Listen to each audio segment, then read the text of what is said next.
Wait. Hello and welcome to the fantasy, the Franchise Tag Fantasy League. Jonnie tried to interrupt me on the intro there, but I managed to get through it just about. With week 4's in the books, I've got special guest, as I've just mentioned him, Jonnie on. He's run away already. It's a great start to the show. When he gets back, we're going to be discussing things that happened in week 4. It's a Friday night, so we've already started week 5 with the Thursday games. So some of them are underway, so we'll briefly chat about that as well. He is back. Welcome, Jonnie. Welcome to the show. You're very an anticipated guest to have on the show because I feel like you've been slated a lot over the last 3 weeks on this show, and it's finally your chance to get your word in, your defend yourself. So welcome to the show, mate. And you are the only 0-4 team in the league. So talk to me. It's been a rough start. It's not been the best start that I could have asked for. Last week, I feel like I got a little bit screwed over. Last week was not. It was a big disappointment. I was due to win the week before, and Byron came back and got lucky in the late games, and I was on the projected points, which I know we never go by the projected points because they don't really mean anything. I was well ahead, 25 points coming into the evening. I had high hopes for that. Went to bed, nice clear lead, and woke up and it wasn't. Well, we all saw what happened. But then last week, have you seen what happened with Matt's score last week? Yeah, I mean, Matt Kirk we spoke about him on the show. He was the other 2 0-3 teams playing each other. So one of you had to get a win. And it just seemed like whoever he had in his team, I think he picked up Cordarrelle Patterson. He put in someone off of his bench that he hasn't played before. And they just seemed to score 30, 40 points. It just seemed like they could do no wrong against you. It was ridiculous. He ended up with 177 points. On the week that I was supposed to win, he had 177 points. Even if I put out an incredibly good team, I could never have hoped to have scored 178 points. I mean, I think he even had sort of 60 points on his bench, didn't he? He had. Yeah, he had 30 points for Daniel Jones, Davis for 24. He had 60 nearly 70 points on his bench. I mean, there's nothing you can do with that. When someone's scoring 177, when every single one of their players are scoring 20 plus, a couple of them in the 30s, it's tough to come back from that. Now, I know, like I said at the top of the show, you've come across some criticism on the show already. But I'm going to defend you slightly. You said to me you were around my house for the draft. Yeah. And in previous years, you've been quite easy to lead you into picking a player that you shouldn't do. But this year came with a clear mind, and I felt like you drafted well this year. You even said you felt like you drafted well. I still do feel like I drafted relatively well. It's just not. But for some reason, haven't added up. Every week I get a good couple of high scoring players, and then just one person. Like last week, I had decent points all round, 121 in total, which isn't awful. But then CD Lamb scoring 3.3 points. I mean, if he puts a decent score up against any other, reasonable score, not 177, I'm in with a shot. So just little things like that have let me down each week. Even I picked up, that was it, Callaway there.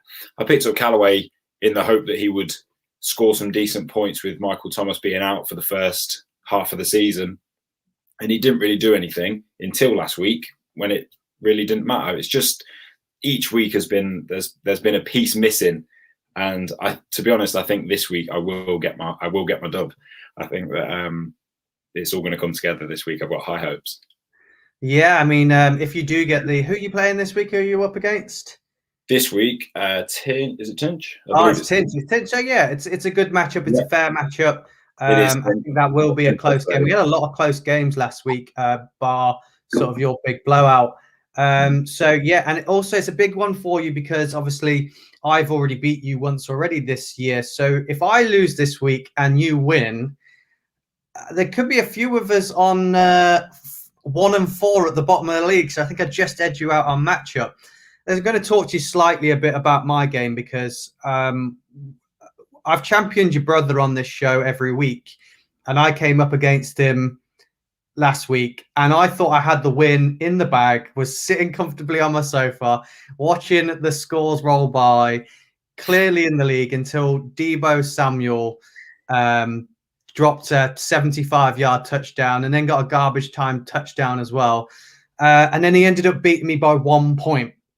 Now the guy is 4-0. He seems to be a bit of a giant killer. He has a tendency to just. I mean, fantasy can make you really dislike NFL players. I mean, that's really bad, isn't it? But I was proper like, I've come away really like, I really don't like Deebo Samuel anymore. He's a fantastic player, but I dislike him because he was the reason that I lost. It was a real close game. What do you think about your brother? I know you're like, there's going to be a bit of sibling rivalry. One of you is 4-0, one of you is 0-4. Do you think he can do it this year? Last year he started strong and he faded away. Do you think this is his year?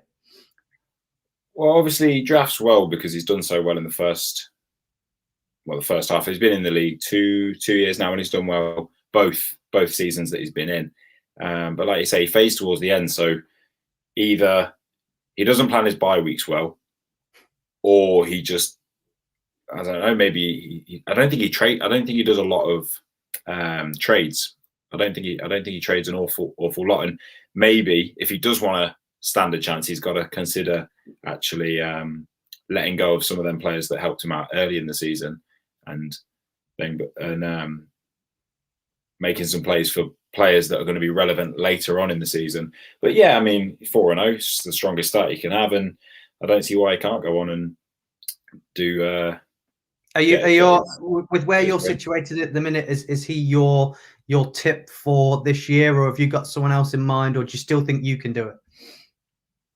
I mean, I'll never count myself out. I'm a Jags fan, so I'm used to playing from behind and actually having to make up ground, which we never seem to do. But you look at the strength of his team that he's got at the minute. Obviously, things can change. He's got a relatively strong bench. I don't see why he can't. Yeah, I would say, provided he stays on the ball and makes the right moves and doesn't hold on. You know, if a player fades away later in the season, he doesn't get emotionally attached to him and decide to keep him just because he scored in points earlier on in the season. Then yeah, he's got away from it, as I've been doing the show this year, I've never been overly interested in what other people's games are. I've always been focused on my lineup, my team, my game. But I've become more invested this year in actual matchups and who's playing who in our league. And I'm really excited about your brother's game this week against Shank United, Nathan Cruikshank. I think he's had a really sneaky good season. People doubted his drafting strategy, taking wide receiver, quarterback, tight end. Didn't take any running backs in the first 5 picks. But it seems to have paid off for him, and he's a dominant force every year in the league. So I'm really interested in that one. I think this could be a potential week that your brother might slip up on. So I'm really interested in keeping an eye on that. What do you think about that? Do you think Shank's got a chance this year? Do you think he can redo it again? He's been in the final 3 times. Again, I've like yourself, I'm not like constantly looking at everyone else's matchup. I tend to just focus on who are my players, what's their status, who are they playing against. That's kind of my biggest thing. Who's my players playing against? Have I got any issues to worry about going into the games? That's normally my thoughts. But I think just having a quick look here at Shank's lineup, he's got Diggs and he's got Hill. You know they're going to score you points every week. They're playing Diggs and Hill playing each other this week, and hopefully for his sake, that's a shootout.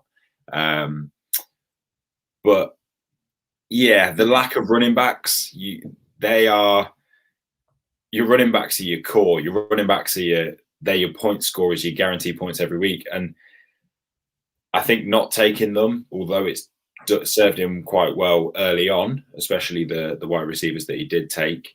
Neither of them are big running teams. Obviously, the Chiefs, with him taking Hill, is a massive, so many offensive weapons on that team. And Tyreek's a number one, and Diggs being the number one guy with what a lot of people said was an MVP candidate this year in Josh Allen. He's taken the best of the best with the best, top end quarterbacks. But I just think that lack of running backs he's got. I mean, currently in his lineup, he's got Melvin, Gordon, and Harris. He stayed true to a veteran. We had on the main show, we spoke about potential teams that might have RB1, RB2 issues, and we brought Denver up as a potential team that Javonte Williams could take the role there. But I think Melvin Gordon has proven that he can be the RB1. I think he's scoring well every week. And Nathan is a Pats fan, so if anyone was going to know who was going to be the starting running back at the Pats, it was ever likely to be him. Yeah. And there's a lot of people that are saying trust the system with Harris, so he seems to be paying off, and he seems to be good fantasy value, which running backs at the Patriots in previous years, it's been whoever the hot hand is that week. So I think that's been quite good for him. Well, I think having a New England running back this year, especially with a rookie quarterback, is not the worst move in the world. Obviously, when you have the rookie quarterback in there, you do put a lot of kind of faith in your running backs to make life a little bit easier for him.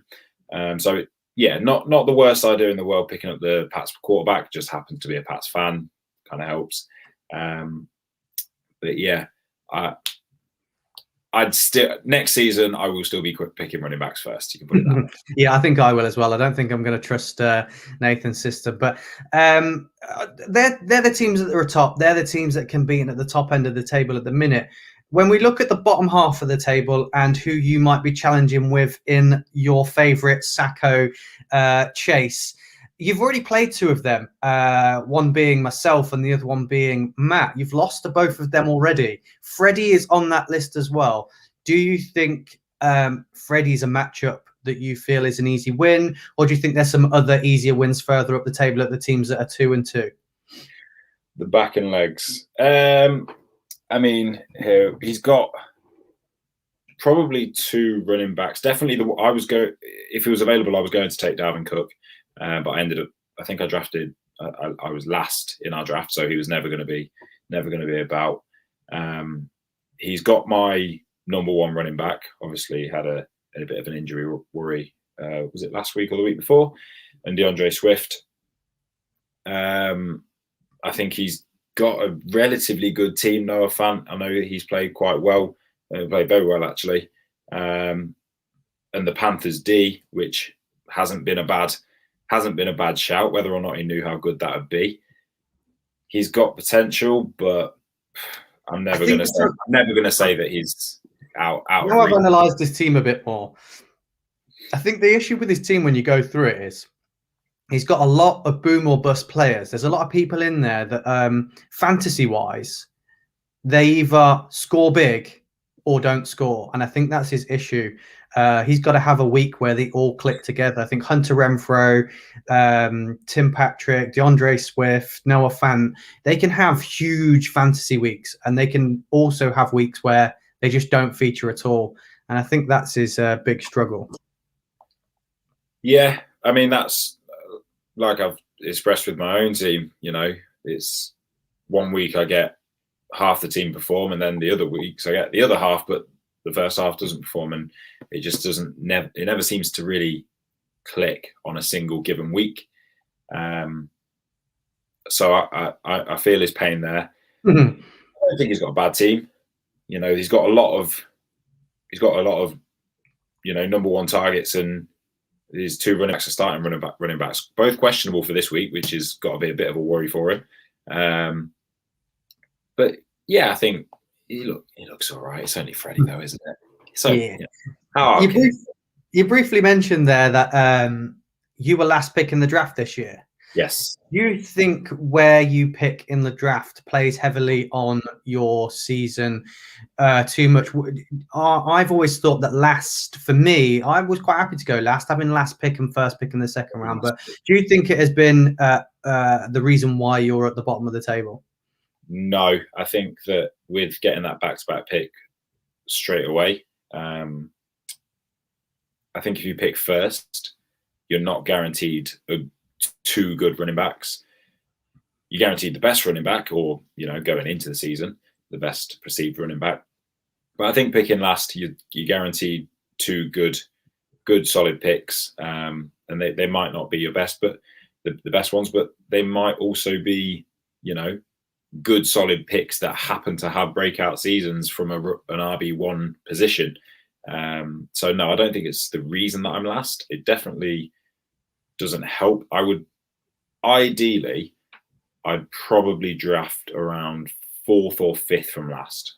I think that sort of place where you're not at the front of the queue and not getting a good RB1 in your second pick.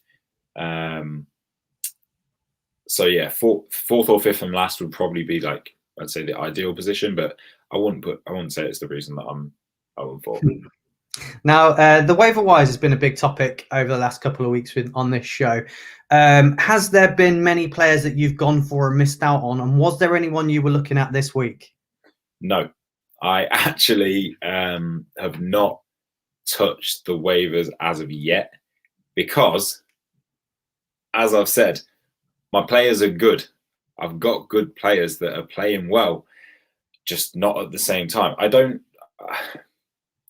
This sounds silly because I am 0-4, but I don't have a problem with my team. I've got, if I just give a quick rundown, Josh Allen, never going to change him. Yeah, provided no injuries happen, there's no reason to change him apart from a bye week. Fournette and Kamara. Fournette's probably the only one where I would go, if there was someone really, really good available, if there was a trade available and someone wanted Fournette, then I might consider it. I'm always going to keep Kamara. My wide receivers, they're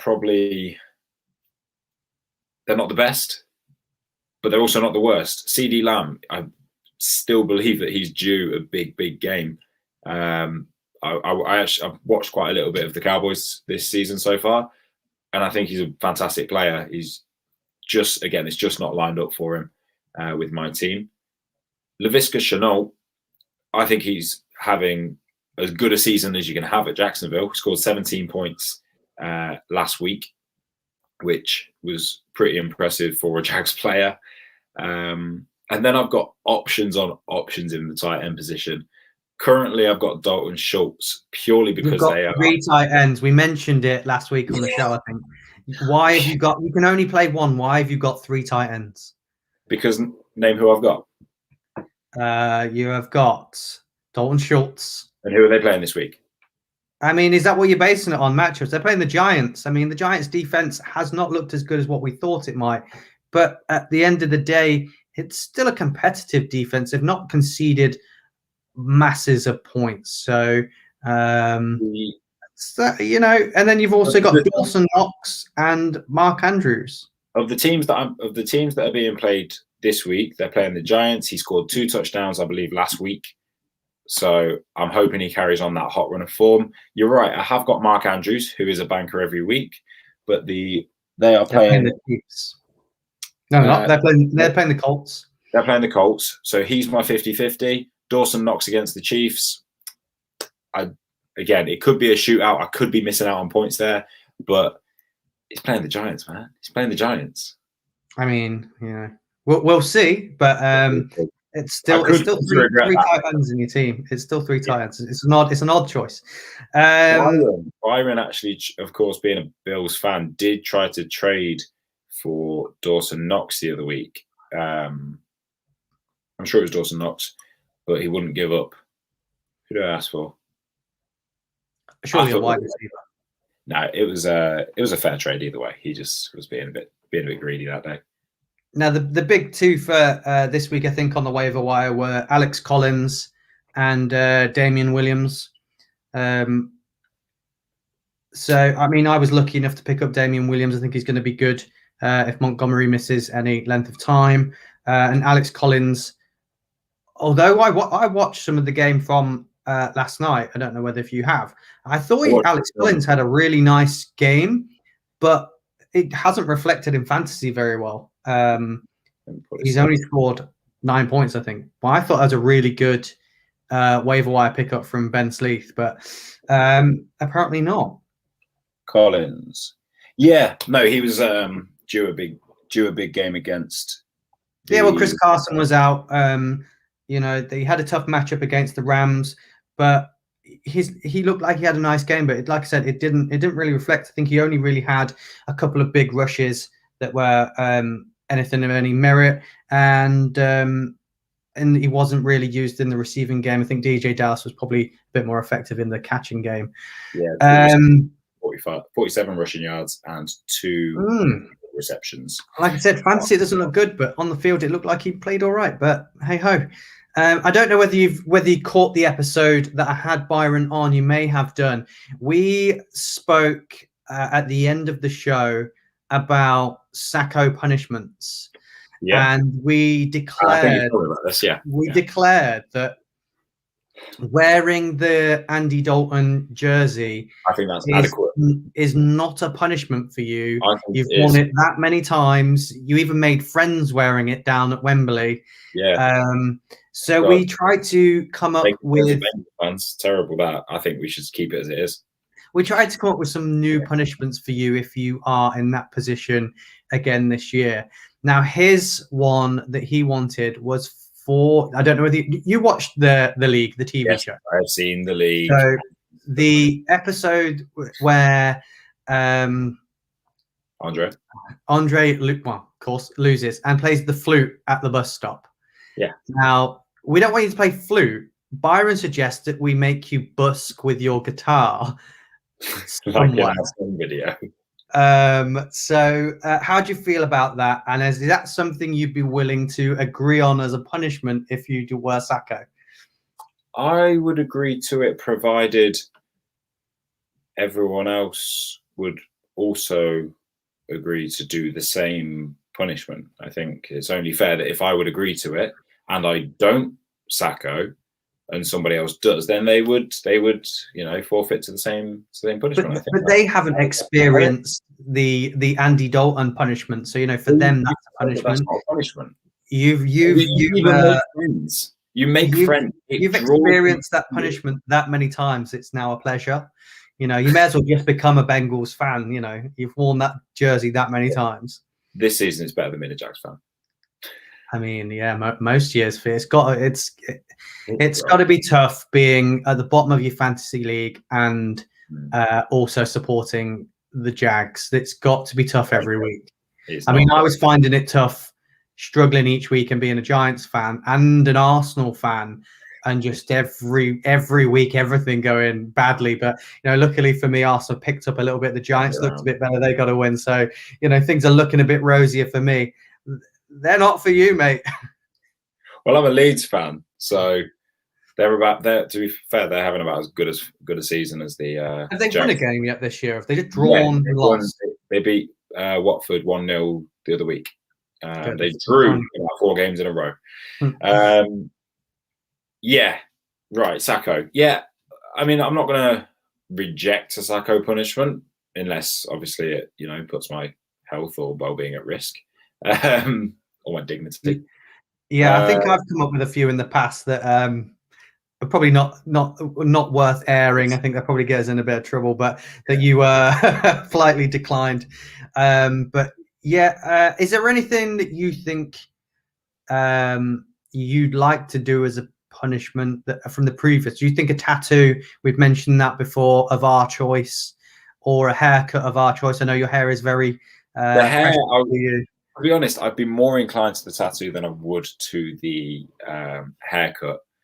But if it came down to it, something a little less permanent will probably be a more suitable punishment, because losing doesn't last forever, and eventually I will go from worst to first and win the league, and I don't want that tattoo to reflect the success that I will have in the future. So I think that some sort of embarrassment in public would be I could live with it.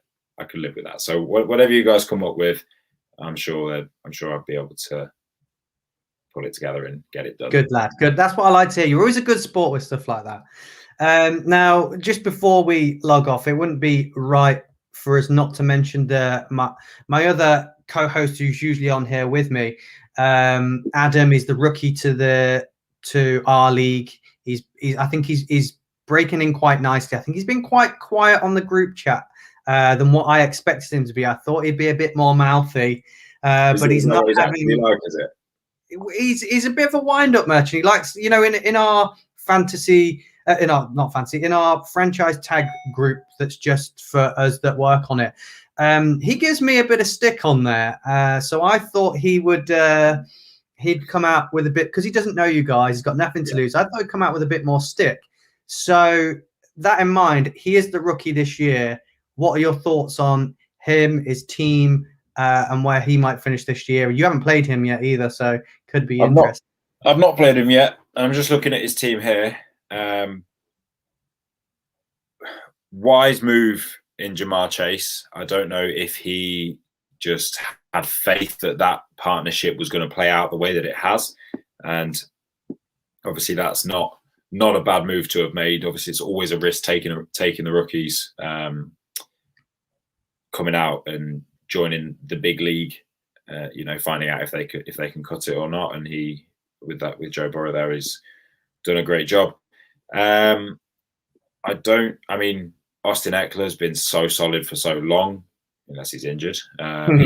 He's good until he's not.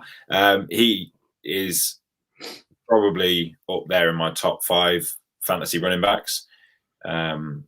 Just week in, week out is absolutely fantastic. Trey Lance, did he start the season with Trey Lance? Yeah, so Trey Lance was actually his first quarterback he took off the board. He was lucky enough to take Teddy Bridgewater and one of the last rounds, because all of us had got our 2 quarterbacks. He was lucky he got Teddy Bridgewater to fill that gap. And now Teddy Bridgewater's injured, and Trey Lance has somehow managed to come into play and be the starter. Yeah. So he's fallen on his feet with that one. I did think that was a bit of I just saw it there and thought, there's no way he took him and put him in, because he didn't play for the first 3 weeks or so. But yeah, his team looks all right. It's got a Browns D. His bench doesn't look all that. Doesn't look weak, but it doesn't look amazing. Yeah, he's 2-2 at the minute. Only time will tell. But you play him week 8. Obviously he seems very, from what he said in the group chat, he seems very knowledgeable about football in general. Whether that translates into fantasy wins, that's yet to be seen. Because how many times have you won the league there, Andy? This has been brought up on the show already, mate. This has been spoke about a few times. I have I've missed out on the playoffs 1 year. I've been playing in this actual league since 2014. How many times have you I have never won the league. How long have you been invested in football for? For over 20 years. And out of the 14 people in the league, would you say you're in the top 7, the top half with football knowledge? Yeah. Football knowledge-wise, I've got to be in the top 2, really. Top 2. Yeah, so it doesn't always work out that way, does it? He could be as smart as he likes. It doesn't mean that he's going to win, but best of luck to him. This is very true. It is tough. Jonnie, I thought you were going to maybe come on and maybe slag some people off and get your own back, but you've been very polite about some people's teams. I'm humble. I'm talking from a position of weakness. I'm never going to come on here and. I thought there might be a bit of fight and talk. I thought there might be a bit of I'm going to call some people out. But yeah, just before we go, then, where do you see yourself? Do you finishing this season? Do you think you can make the playoffs? Do I think well, mathematically, yeah. Do I think I will? I think there's some there's some strong teams in there that I'm still yet to play. And only time will tell. I'd like to hope that I will be in the playoffs. It would be nice to not be in the bottom half this season, but I just need to hope that my team starts performing on the same week each and every week. And like I've said about my brother, we both need to make sure that we're making the correct swaps in and out, whether that be off the waivers or making smart trades and ripping some people off. So yeah, I think I might be open for a trade. You never know. I've got some wide receivers in my team that you might want to take a look at. I mean, they're all scoring well over 15 points every week. I've got 4 of them that are all very talented. So if you want to have a little look and look at my team, I might be open. I don't know yet. But yeah, you're playing Tinch this week. I think it's a nice matchup. I always like it when you play Tinch because I think we play first most. Yeah. It used to be set that you played the same people in the same order every year, and then we all got a bit annoyed that I played Freddie first every year, you played Tinch every year, Byron played Nath every year. So it now randomizes and it's different every year. But it's always a nice fixture. It's one that I really like because you started in the league together, I think, and you've been watching it and learning the game together as well. So yeah. So it's always nice when you two match up. I've always got the same respect level for you guys in the game. So yeah, best of luck, mate. And we're all down at London on Sunday. I don't think you're joining us for this one. Have I lost you? Have you gone? I'm not sure if you can hear me clearly because it is freezing. Right, I think we've lost Jonnie, so we're going to have to call it a day there. But thanks for coming on, mate. And no problem. Yeah, all right.